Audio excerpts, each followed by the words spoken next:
Hi, I'm a carrot. Let me tell you a story about my life. I was grown on a farm in Pennsylvania. One day, I was grabbed and thrown into a box with other carrots. The box is really crowded and uncomfortable, and the packaging can be pretty flimsy. I bumped into some other carrots and got hurt a lot on the road. When I arrived at the food distribution center, I already had several scratches. Still, at this point, I was perfectly edible. I guess the scratches didn't really matter because nobody seemed to notice anyway. After all, I was in a box with the sell-by date 3 weeks away. And whenever someone would check, they would only pull a few other carrots out, those closer to the top of the pile. Eventually, I made it to the top of the pile, and one day, an employee doing a fresh walk noticed my complexion and marked it down on his sheet. He came back with his manager. I saw them looking closer this time, and they picked me up, not sure what to do next. All of a sudden, everything happened at once.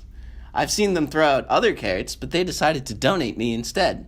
A lot of things happened in the next few hours. They called up the local food donation organization, but nobody picked up. I felt doomed. After half an hour, the food bank called back and let the manager know that they could send a volunteer ASAP.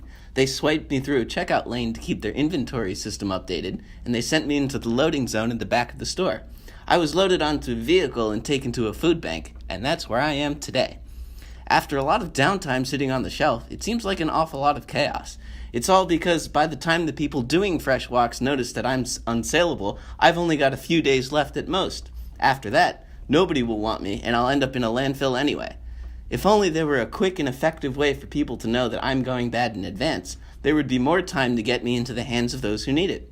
There would be far less likelihood that my friends and I would end up in a landfill. Such a solution would affect the distribution centers, the grocery stores, the food recipients, the processes connecting them all, and myself, of course.